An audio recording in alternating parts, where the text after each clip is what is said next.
The following program is from WNET 13. There's a mass hypnosis about Super Bowl Sunday. Millions obsessed by 22 men running back and forth over the same 100 yards of turf. The Lord is the strength of my life. We were together when he organized the prayer pilgrimage in Washington. The job action by 200 nurses' aides here is the result of a dispute over schedule changes for working weekends. To prove their point, the aides simply took the weekend off. Answering the call for blood, about 100 cab drivers came down here and double-parked and triple-parked their cars in order to fulfill the need for blood here in the city. We're in Wing 5 of the New Jersey State Prison at Rahway. These are the escorts, a group of inmates all serving long terms under maximum security. Right now, though, they're making a record album.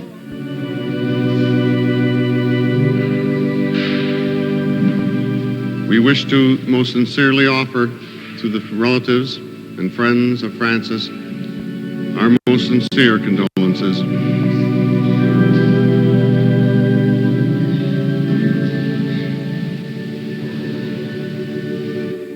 Those were the breaking stories on Sunday, January 14th, 1973, as carried by the news media in New York City.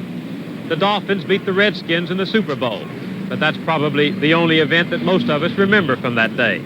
It's the nature of news, through repetition, to render everything that happens forgettable, routine, until floods, war, strife, corruption, even murder begin to seem normal.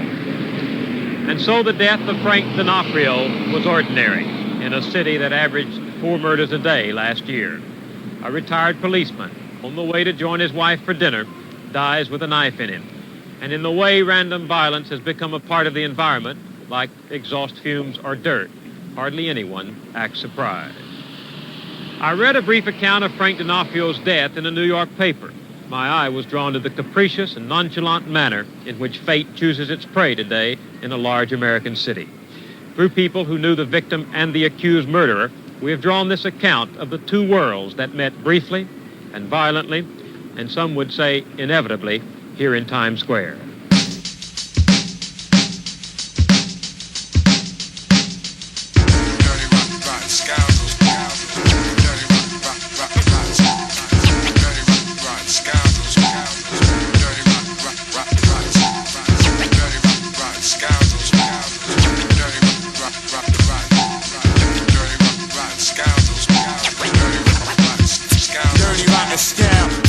That's what I'm called on the street. Good conniving cheap, but rarely get beat. You see, I'm streetwise. A con game pro, kicking the Barbie bullshit, too smart for Willie Bobo. Not stressing 5-0, hot hand and CeeLo. Live in the land of crooks, yes, Brooklyn's the borough. Homicide Central, East New York, where the manic, depressive psycho murderer stalk. Walk like a ninja on the asphalt. Here, talk is cheap, you outline in chalk. And there's more hard times than on good times. And most niggas dedicate their life to crime. So I'm steady scheming, won't work for a dime. Used to get tax-free loot all the time. Type slick, can't fess on route because dirty rotten sounds. Dirty rotten scoundrels.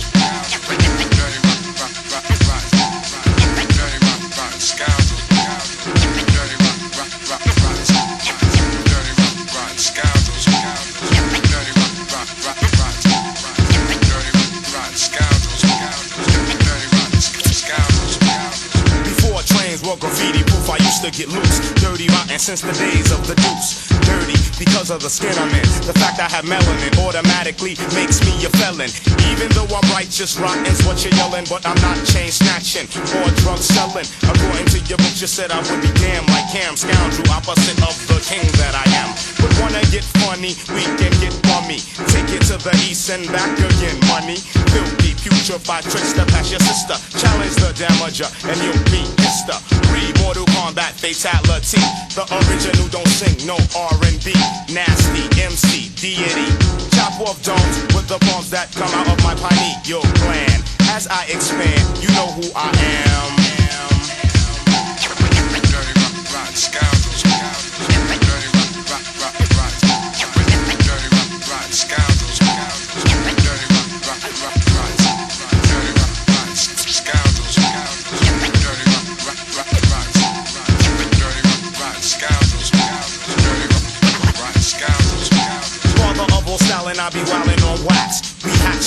like big axe and little axe. Don't need toast to make you jump like bungee. Tracks real muddy, like Brooklyn real grungy.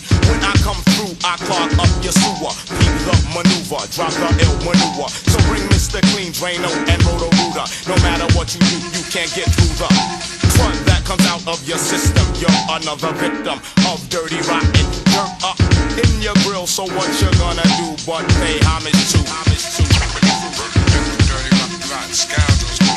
rotten scoundrels. Sports. The theme "One More Time" is appropriate for today's Super Bowl VII between the Washington Redskins and Miami Dolphins at Los Angeles Memorial. This is where Frank Denafo lived, in Queens, 30 minutes by subway from the Broadway Theater where he worked as a heating engineer.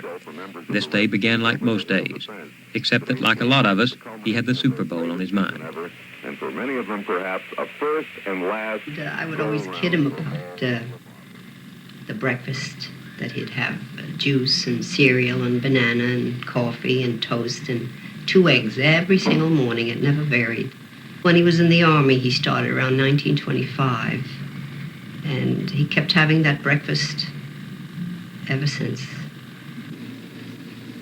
After breakfast, he'd sit inside and read his papers, and then if I had a chore for him to do, he would go out, or something had to be fixed, he'd fix it, or he had to buy different the tools to fix a chair or a TV. He'd run out and buy tubes, and if his aunt called him that she needed him to take her to the doctor, he would take her. And once a week we went shopping, and that took care of that day. And whenever he got back, he'd sit and play the piano.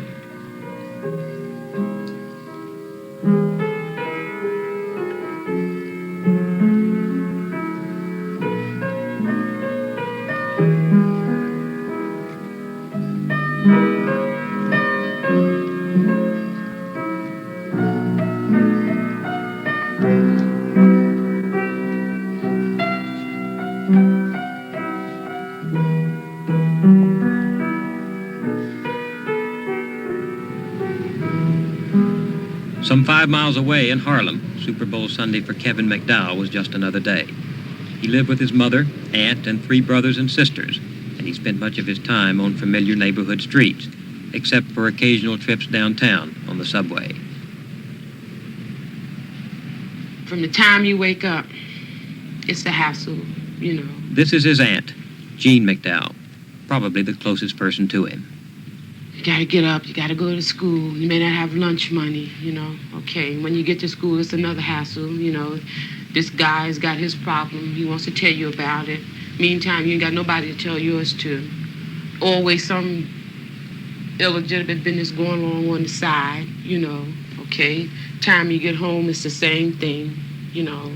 From one form of exploitation to the next, you know. It's not the numbers. It's just too many things that are illegal.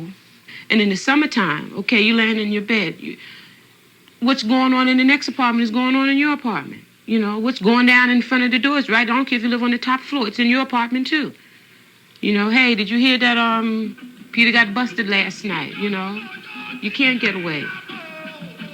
My brother-in-law always said to him, I'd like you to meet my sister-in-law. She's great. So at the time, Frank was going with someone else. In fact, he was engaged. But then they broke up somehow, and one night he did ask me for a date through my brother-in-law, and he took me to a wrestling match.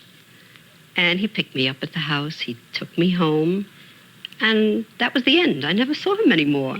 And I wondered why. Well, actually, he made up with his former girlfriend, and he just wanted to see this wrestling match, and he didn't want to go alone, and this is how I happened to go with him. He lived with us for about 9, 10 years. My mother got him when he was about a year and a half. And when my sister got married, then Kevin eventually went to live with her. Well, during that time that he was staying with us, it was more brother-sister relationship, you know, older sister, younger brother. But as years went on and he became older, you know, more problems, more responsibility, I became his friend. And that's what I've been ever since. And we hear all through the neighborhood, Frank was a good man. And we know he was a good man. We'd go to this church together. But then when he worked Sundays, he went to the other church. But he never missed church. In fact, when he belonged to the police department, they'd have police communion breakfasts, and he'd go there just to get to see the people again, the old friends. He was raised to believe in God. This is an assumption. For somebody his age to have been through what I feel like he's been through, which is quite a heck of a lot, he has had to believe in something, you know. So even if it's love, you know, it's something close to God. So I'd have to say, yeah, he had religious beliefs, yeah. At one time I had stopped going to church. Something happened, and I was very bitter. So he said, I think you should go to church. But he didn't push me. But little by little, I started going by myself. But he didn't like it that I didn't go. What they're talking about now in reference to his life, you know, it's almost, you know, to snatch it away, an eye for whatever, you know. So it would have to make him stronger if he's to go on. He can't stop.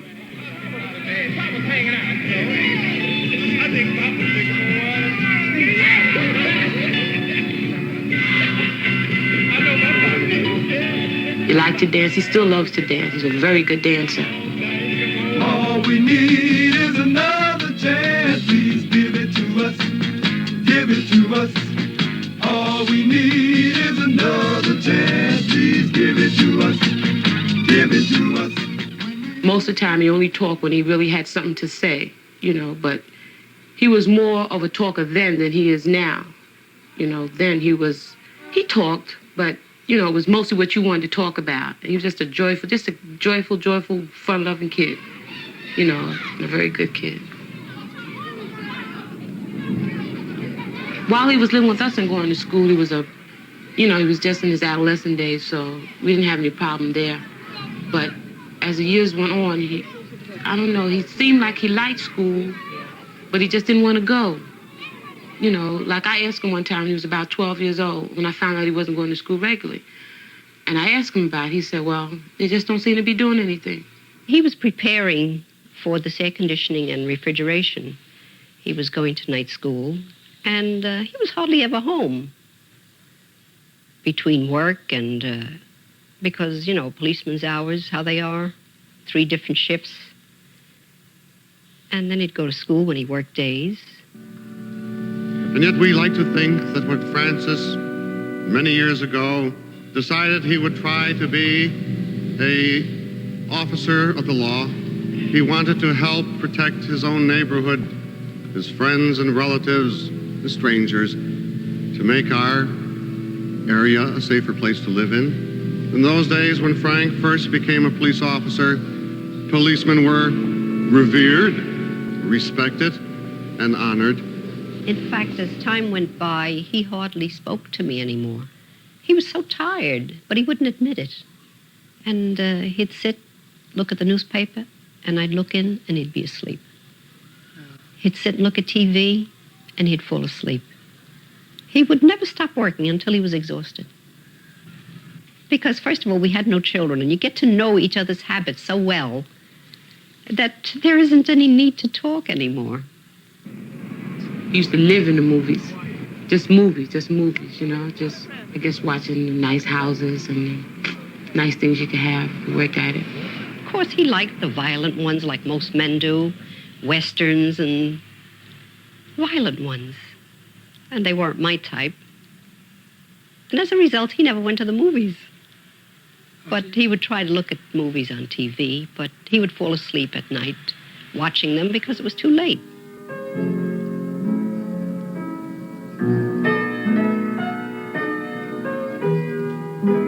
I used to tell him, You can talk until you get blue in the face, but baseball just doesn't interest me. Oh, you should get interested. You would love it. And he would tell me about the American League and the National League. I said, it's all Greek to me. I said, now, if you talk about football, I think, well, that's a little more interesting. Because I'd look at football and I thought it was more exciting. I think it's a very dangerous and exciting game. Whereas a ball, well, what is there? You just have to hit it.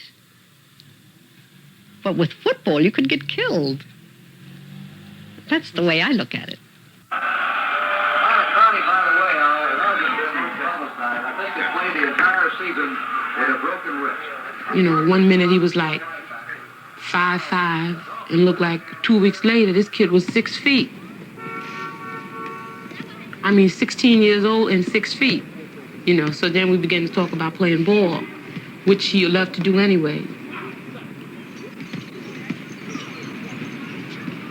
You know, he was a very good ball handler, and he had leadership. You know, he was oh man, you could see him walking through like a crowd of kids, right? And the next time you look up with him, the whole crowd of kids were right behind him. You know, that's the kind of kid he was. So we talked about playing ball, and then when he went away last year, when he used to write me, he had took up a trade, which was tailoring. You know, he was confused. He didn't know if he should take carpentry or tailoring or whatever it was. And as we began to talk more, you know, in these letters, it finally boiled down to he wanted his high school equivalency. He wanted to go a little further. He really did. Because he was working on that there at the rehabilitation center to get his high school equivalency.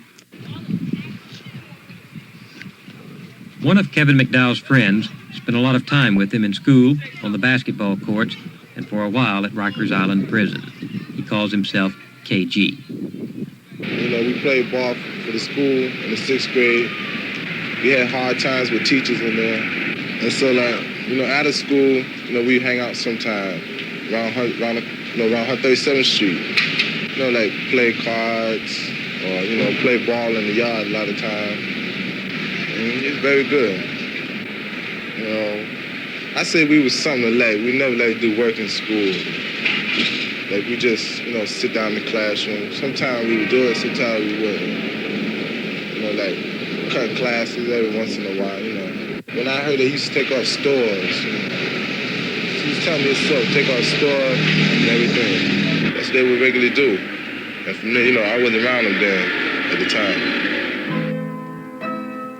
This picture of Frank Denafo at a family gathering is rare, since on these occasions he enjoyed playing the shutterbug, snapping dozens of pictures of his wife and relatives. Well, it was a great shock to us because we never expected it. And he was such a young man, and he wasn't sick. He was very vital, and it has affected us. We miss his visits and all that. He was a real companion, and I really loved him as a nephew. Work all the time. But what I mean by work is not, you know, physical labor, but to advance yourself. Well, but he loved family. Yes, He loved children. And his piano, how he used to sit and play all the time. And sing. Oh, and Play he and used to sing. sing there. Oh, solo me, he'd sing, come back. Sorrento. Yeah. When he was laid out, people that where he had his car in the garage, the women all came crying. He says he always had so much time to stop and talk to us before he had to take his car out. He was such a pleasant man. And men, even the policemen that went first with him when he was a policeman, they went out crying. During the wake, somebody called at my house, and my niece answered the phone, and there was an old man at the other end crying, saying, "What happened to my Frankie?" She never got his name, he just cried. And he was always well-dressed. This last time that I saw him, he actually went out and bought a striped shirt. He would never change from the white shirt. I says, "Frank, you're behind the times." I says, "Get with it." I says, "Get yourself a striped shirt." So he goes to Gimbel's, buys himself 2 striped shirts. And that Sunday was the only time I saw him in a striped shirt. I couldn't get used to seeing him that way. Yeah. But anyway, he wore it. And then the ties clashed, and I had to let him change his tie. And that was the last I saw of him.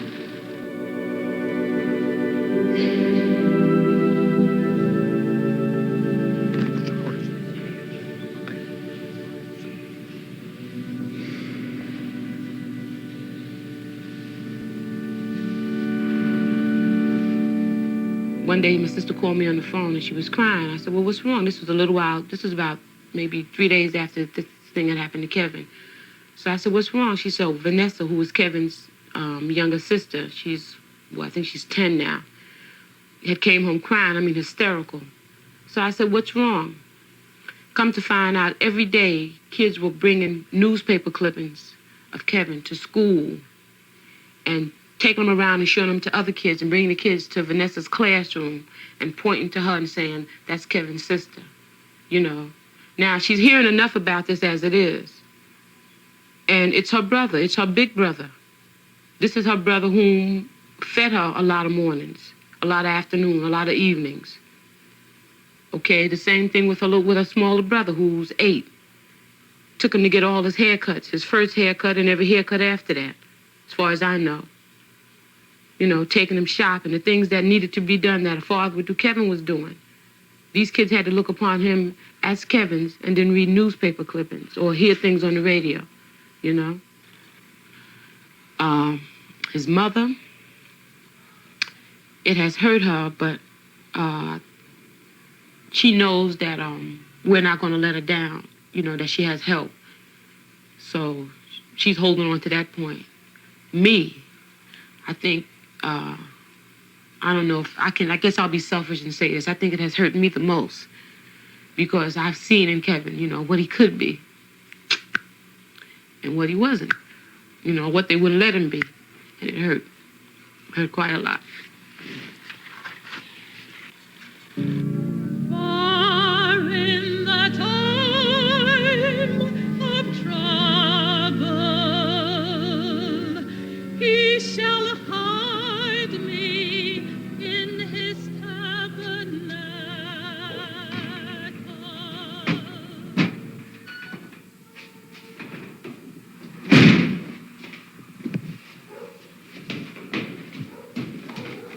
Yeah, I knew Kevin McDow. Well, he was nice and quiet. He would come in and use the phone or buy soda or candies and leave out. And he never had nothing to say. He was just an ordinary person. And I knew him all as that. That's all. He'd come and use the phone or buy soda or candy, leave out, that's all. I never figured he would do mess with drugs and stuff. I don't know if he did that. But I feel, we come out the same. All right. If he was dealing with drugs or messing with it at all, it was more or less not a physical thing. It wasn't a dependent thing, like he had to have it. It might have been out of, frustration or whatever, but it was not an addict. I had him certified because he did use it, so to me, and I guess everyone else, that's, if you use it, you're dependent. So I'll say that most kids that use drugs, speaking about kids, use it as a crutch or, it's escape from a day-to-day monotony or a letdown, a hurt, or whatever, It's magic. It's magic. It'll take me away. But then it's double hurt because you have to leave that magic and come right back to that hurt. And you have to deal with it. When it all boils down to one thing, you have to deal with it. It is there. He used to love to go down to 42nd Street, and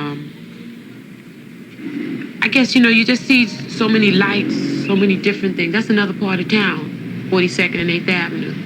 The brick lights, the nice cars, kids going to movies with their families, So many things that he wanted to do for his family and he couldn't do. He just wasn't able. It was Frank D'Onofrio's job to turn down the heating at this theater when the Sunday matinee was over. But on this particular day, he stayed a little later than usual to catch more of the Super Bowl on the radio he shared with his co-workers. Their defense held out. I said to him, what the hell you coming dressed up like that for? So he said to me, I'm taking the missus out to supper tonight.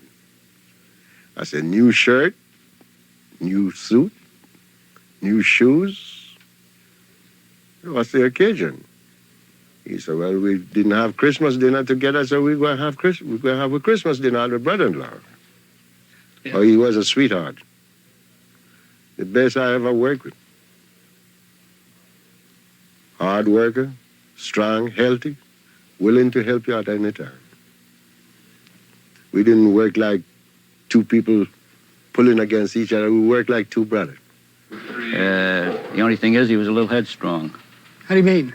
Well, if we got in a discussion with him, he deemed he was right. You know, he always had this aggressive feeling. Strong and healthy. I can't see how in the world a punk could ever hurt him. And he didn't break that guy in half. Like I said, Frank was headstrong, and as soon as anybody came at him that way, his past experience as a policeman came to front right away, and he was right ready to go, you know. And I think that's where he made a mistake. Because after all, he's been out of the force almost 15 years or so. And I don't think he was up to as much as he thought he was. He said one more year he was getting out. He was 65, he was getting out and take life easy.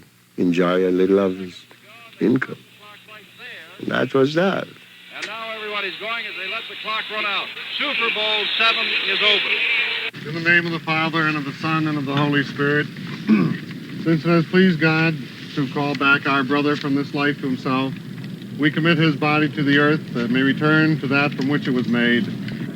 Let us pray to the Lord. Lord, may the prayers I see his picture, and I see him sitting in his chair.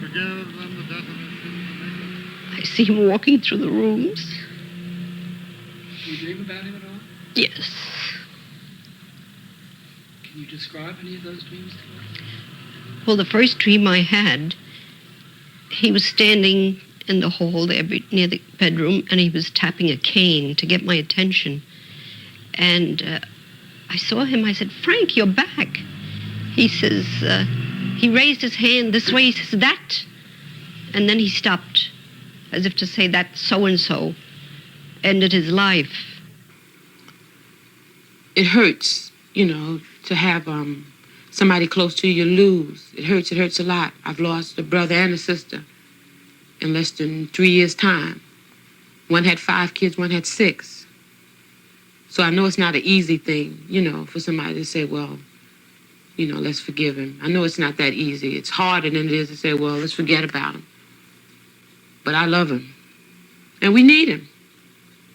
You know, he's a young man getting ready to be a man, and we need him. We need him, that's all.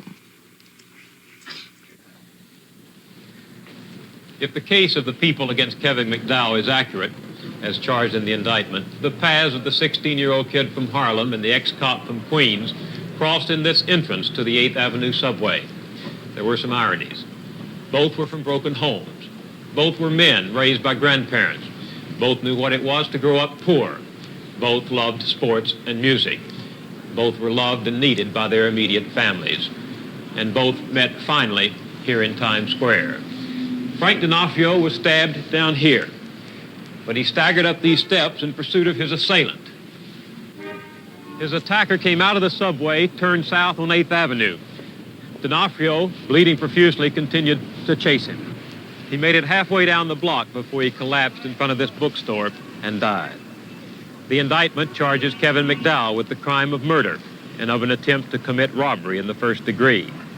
If the indictment is right, what happened here produced such unspeakable grief for a few people that it seems almost obscene to consider it commonplace. But violent crime is no longer extraordinary in a city where over 100,000 assaults and robberies were reported last year, and in a nation where 1,000 murders occur almost every month. But is it all inevitable? To believe so is to believe that society is helpless. Kevin McDow had been arrested before, pleading guilty in connection with 3 knife-point holdups. He was convicted of robbery in the 2nd degree and sentenced to 3 years in a narcotics treatment center. He was released after 3 months. What actually happened here will be decided by a jury. What is already clear is the failure of the criminal justice system. It failed Kevin McDow, as it fails consistently to rehabilitate and save youthful offenders from themselves. It failed Frank Denafo, as it fails to protect countless innocent citizens like him. And it failed the city it is supposed to serve, as indeed it is failing most major cities in America. Until we start dealing with the failure of criminal justice, as if it were a matter of life and death, the fate of our cities is not only predictable, it is sealed. I'm Bill Moyers.